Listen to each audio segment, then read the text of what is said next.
Richard Newton is a retired U.S. Air Force Lieutenant General. Welcome to our program, General Newton. Daniel, it's good to be back, and it's always good to be with you. U.S. President Donald Trump met Ukrainian President Volodymyr Zelenskyy in the White House. Leaders discussed the matter of security guarantees for Ukraine following the summit between U.S. President Donald Trump and Russian dictator Vladimir Putin. What is your impression about this meeting between President Zelenskyy and Donald Trump? What is your take on the results of this negotiation?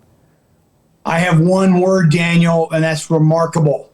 Remarkable in terms of the performance of President Zelenskyy, also the host of the summit, President Trump, and certainly the European leaders that then rolled into a broader summit with President Trump and President Zelenskyy. But we've certainly come a long way in the last 96 hours since President Trump met with Putin in Alaska. But fast forward, I believe you have what I would call, after 1,270 days of a brutal attack and war caused by Putin and Russia against Ukraine, I think you have a higher watermark now in terms of the relationship between the United States and Ukraine, but also with Europe as well. And it's a united front now moving forward to engage with President Putin and see if we can find a peaceful settlement of this war.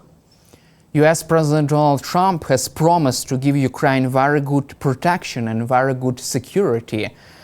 Do you expect the U.S. to provide any kind of backstop to the coalition of the willing, or even larger involvement in the security guarantees? How could this look like?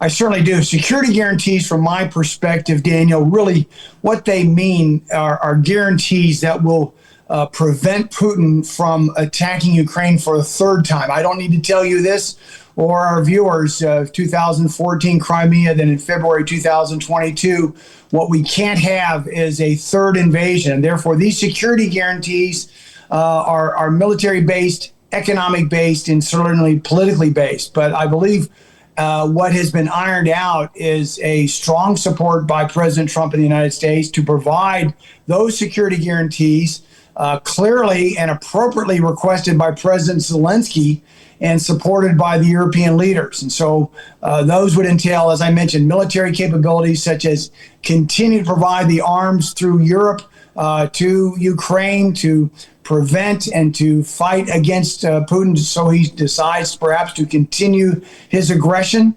We can get into some of those details. There's the economic security guarantees that President Trump has already levied against key trading partners, particularly with oil, against the Russian economy, against Putin. That would be namely India, where he's slapped 50% tariffs on India, and there's more to follow in that. And then the political aspect of this is providing, the guarantees, not having, and I would not necessarily suggest at this point to have Ukraine be invited to join NATO, but to have those security guarantees that are NATO-like, Article 5-like, for Ukraine, that would be from individual European nations, but also President Trump has pledged that the United States would also participate in. And so we'll see how that unfolds. But that is a very strong united front we finally have against Putin and his aggression.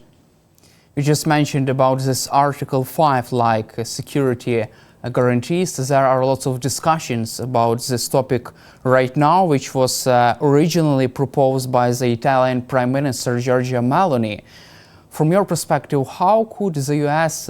commit to this security guarantee by providing so-called air backstop for the coalition of the willing forces, by committing air power to this mission? I think first and foremost, these security guarantees really, from a very broad standpoint, not only provided by a backstop, if you will, but the United States is joining in on that backstop. That's a key word that you use, Daniel. What the United States would provide would be to enforce those security guarantees with air power. specifically not only, and I would advocate to sell or provide even more F-16s to the Ukrainian Air Force so Ukraine can defend itself, defend its sovereign airspace against Russian aggression. Secondly, it would also be provide increased military capabilities, advanced weaponry such as HIMARS and other capabilities, not only defensive capabilities, but I'm talking about offensive capabilities. I would also advocate for increased intelligence provided by the United States for not only tactical but strategic intelligence against and hold Russian targets at greater risk with more precise intelligence that is provided by the United States. I would also advocate for offensive cyber operations, capabilities that the United States could provide or through Europe provide to really hold off Putin, in the cyber domain. Finally, I believe what we're going to see play out in terms of what those guarantees could entail from Europe, and I would advocate for this, is if invited by Ukraine and President Zelenskyy to put European boots on the ground for training, for exercises, but also to use as tripwire should President Putin and Russia decide to attack for a third time. Those boots on the ground by European nations would be backed up by United States air power, intelligence, cyber operations, and other capabilities. Also, according to Axios, asked if such security guarantees could include U.S. troops in Ukraine, one Trump advisor privately told Axios, yes, but it's still being negotiated between allies. Do you expect only U.S. air power in Ukraine, but not also, for example, U.S. instructors on the ground? At this point, I would not advocate for any U.S. boots on the ground. I think that needs to be fulfilled by Europe, and it can be effectively so. You don't necessarily need U.S. boots on the ground per se. However, I would not necessarily totally rule out 100% U.S. boots on the ground to Putin. I would make him understand that we do not intend to put boots on the ground, but we have certain capabilities. But I would really lead with this point, as I mentioned earlier, Daniel, other capabilities that we have along with air power, increased military hardware and so forth, offensive capabilities, cyber and so forth, and certainly intelligence sharing. That at this point, I would not advise the president in terms of President Trump to put U.S. boots on the ground. That be fulfilled by European partners. Let's also cover Vladimir Putin's position and his willingness or even unwillingness to end the war. US President Trump is confident that Putin really wants to make a deal. That's what Trump told European allies during the recent meeting in the White House. However, it seems to me that Putin ready to end the war right now only in exchange for Ukraine giving up the whole Donbass, including the fortified cities and fortified defense lines Putin wasn't able to capture since the beginning of the full-scale invasion. Do you expect Vladimir Putin to make such a concession, and don't you think that it would be not advantageous for Ukraine to give up the whole Donbass to Russia, given the military situation on the ground? First off, I think there will be what has been referred to as a land swap. I think there has to be some concessions of territory. But before we get in that discussion, first, and you know this as well as I do and your viewers, certainly you cannot trust Putin at all.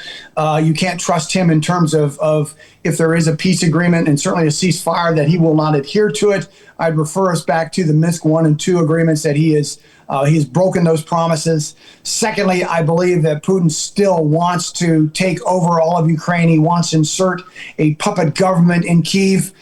He wants to dismantle the Ukrainian military, which has been extraordinarily capable in pushing back Putin and actually taking the war to Russia. So he cannot be trusted. But nonetheless, I believe, though, however, there are pressures on Putin, particularly economic pressures, where his economy is not doing particularly well. And if President Trump and Europe adds secondary sanctions as well as tariffs, that could really put a significant impact on the Russian economy that's on its heels right now. Therefore, that has effect in terms of Putin's relationships, particularly with President Xi in China, which purchases 45% of the oil that Russia produces. And so there's lots at play here. But my bottom line is, Daniel, we cannot trust Putin to adhere to a negotiated settlement. That's why we need to have leverage. We need to, the only thing he understands is strength and power. And therefore, the tools that we provide President Zelenskyy in Ukraine to continue to fight on, should the war continue, or at least to deter future aggression from Putin, must be made very clear. But regarding the territory, yes, in the Donbass area, in the eastern part, I believe there will be, quote, land swaps and so forth, but I would not advocate for certain areas of the Donbass, particularly in that key area in Donetsk, where you've got, that fortress that prevents Putin from running straight into Kharkiv and so forth from a tactical military situation. There are elements of the land in the eastern part of Ukraine that you've been fighting so effectively for. Those are certain parts that you cannot necessarily wholesale give back to or let Putin have. Back to the land aspect, though. I would not advocate for a condition where the land, Ukrainian land, is annexed permanently to Russia. I believe you can have a ceasefire. I see there can be certain conditions where it would be perhaps at a great length of time, but not formally annexed over to Russia. But much like you see along the demilitarized zone that you have between North Korea and South Korea back in the 1950s. But I would advocate first and foremost for a ceasefire with conditions in place and positions in place, and then go after the details of changing over land from a long-term temporary standpoint. But however, it's got to be supported by and again provided European boots on the ground to monitor. What are the chances that President Zelenskyy could be bullied into a bad deal for Ukraine? Well, there's two outcomes here from I see it, Daniel. First is you have partition of Ukrainian territory that is in a way that certainly it's done by some type of pronouncement, some type of conditions on the ground that I just alluded to. The other one, which by the way, that would be in great favor of Ukraine in my view. And that's what I would advocate President Zelenskyy to pursue. And I believe he is doing very effectively, certainly publicly. Whether or not you get those results, that's another thing. The other one is you partition land that belongs to Ukraine, and you do it in a way you're subordinated to Putin and Russia. That would be, I believe, a dismal failure if that was an outcome for Ukraine, for Europe, and frankly, for the United States. I don't see that happening with a very strong President Zelenskyy coming out of this summit yesterday. My point being here is I believe there's strong momentum right now with President Zelenskyy, his leadership, supported by the leadership of Europe, to include the Secretary General of NATO, as well as the President of the European Commission, and certainly the President of the United States.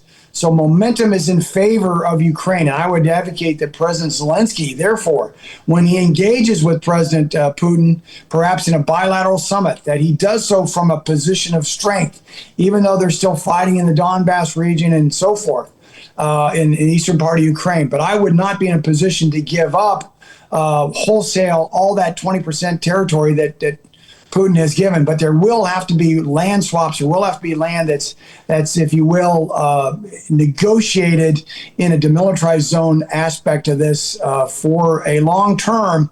But I think that's the only pathway to a guaranteed peace. If Vladimir Putin decide to tap Donald Trump along and to drag out these negotiations without any kind of progress, what could he expect from President Trump? I think he could expect support politically from the president with regard to a bill that's in our United States Senate that would compel or allow for the president to slap on what I call or put tariffs from 0 to 500% against those nations buying oil from Russia, which is really the source of Putin's wartime economy. I'm talking specifically China, India, Brazil, and other nations that, and he can put that into play and have a significant impact over the midterm against the Russian European economy. That will hurt Putin. Secondly, and this has already been public. President Trump has strongly advocated to the European leaders in that summit yesterday that they also put into play their own sanctions and their own tariffs against Russia goods and services. Third, there is over $300 billion worth of Russian frozen monies in Western banks and $10 billion more in the United States banks. You continue to freeze those assets, and then you literally take those assets and you give them to Ukraine so Ukraine can start to rebuild some of the infrastructure and some of the schools and certainly the apartments and the living areas, as well as the hospitals that have been decimated by Putin's onslaught with drones and ballistic missiles and cruise missiles, but also to get what is necessary not only for Ukraine, but for Europe and the rest of the world for that matter, get your agricultural economy back on its feet as well.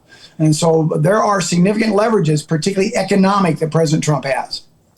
Also, it was interesting to read some information after this summit in Alaska. The Economist reporter wrote about the ceasefire deal in the air. However, we didn't hear any kind of additional details about this. What are the chances of this limited ceasefire in the air, and is it still on the table? Because President Trump aims to reach a full peace deal rather than just ceasefire. You're correct, and we still don't know the details that really came out of the summit between President Trump and President Zelenskyy in the Oval Office yesterday, and we don't know the ensuing details that came out of the broader summit with European leaders and President Trump and President Zelenskyy. I believe that perhaps a limited ceasefire through the air could be on the table. I don't know if that will happen or not. President Trump has announced that our Secretary of State, Marco Rubio, is leading the discussions with regard to creating the foundation for security guarantees from the United States standpoint, offering those up to his counterpart in Russia. Those details are still to be worked out. But like you said, Daniel, like the President Trump has said, the objective here now is to go straight to a peace negotiated settlement and start that process. We're still very early. If there's 10 steps here that need to occur to get to a final signed peace deal, Daniel, we're probably only at step 3, maybe step 4 at the most, and lots of hard work to follow. Would a ceasefire from the air be part of that? I don't know, but I would not anticipate Putin signing up for that, because it's to his advantage to continue to strike against Ukraine as if he thinks he's going to, improve his position on the battlefield, or that he's going to perhaps break the will of the Ukrainian people. Just the opposite has happened. And I don't need to tell you this, but from my perspective, the resolve of the Ukrainian people have been remarkable. It has stiffened. It has shown the rest of the world that the Ukrainian people will stand up to this brutal dictator. And therefore, that has not worked. But I would not necessarily, again, it'd be unexpected to me that Putin would try to continue to strike those targets in Ukraine. But I believe we'll eventually reach a position where you'll have the fighting will stop, you'll get a negotiated settlement. How we get there is still in the details that we don't know about or that are still being created. From your perspective, what are the chances that Vladimir Putin could manipulate President Trump during the upcoming summit between Zelenskyy, Trump, and Putin? I think he will make every effort to try to manipulate not only President Trump, but he'll also try to create daylight between President Trump and President Zelenskyy, as well as the United States and the rest of Europe. He's tried to do that, and that's what some folks were concerned about coming out of what I thought was a very good summit in Alaska on Friday. But fast forward to what came out of yesterday is remarkable. Daniel, there is no daylight. There is no gap between Ukraine and the United States, or between Ukraine and the United States and Europe. We are extraordinarily united. And frankly, that puts fear in Putin. He thought he could break the will of the Ukrainian people. He thought he could break the will of the NATO alliance. He thought he could break the relationship between Trump and Zelenskyy and Trump and the rest of Europe. It's not happening. In fact, it's grown more stronger than I've seen in certainly my recent memory. From your perspective, what are also the chances that President Trump could visit Russia because Vladimir Putin has invited him to visit Moscow during the summit in Alaska. And what is your thoughts about that?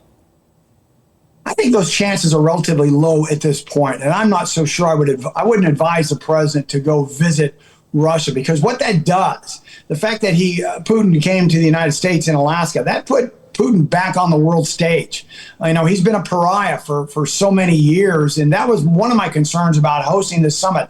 But I'm glad the summit occurred in Alaska because you need to start the dialogue, you need to get the process going, and that is really the effect that was created, which frankly led to a very successful summit, as we've talked about on Monday in the White House, between President Trump and Zelenskyy and the European leaders. But I would not advocate for the president, because that actually, first off, the President Trump does not need to go to Russia to have a conversation with Putin. Secondly, I would not necessarily give Putin that advantage of hosting the President of the United States and putting Putin more on the world stage. Putin is a belligerent. He is, again, he's a brutal dictator with nuclear weapons. And the less, if you shed any fact at all that him allowing to host the President of the United States gives him a sense of quality in the eyes of the rest of the world, which he hasn't earned, doesn't deserve, and shouldn't have. So I would not advocate for that. Thank you, General Newton, for your time and for your support for Ukraine, and glory to Ukraine. I second that. And Daniel, always good to be with you, and I look forward to our next discussion. I'm too. Thanks.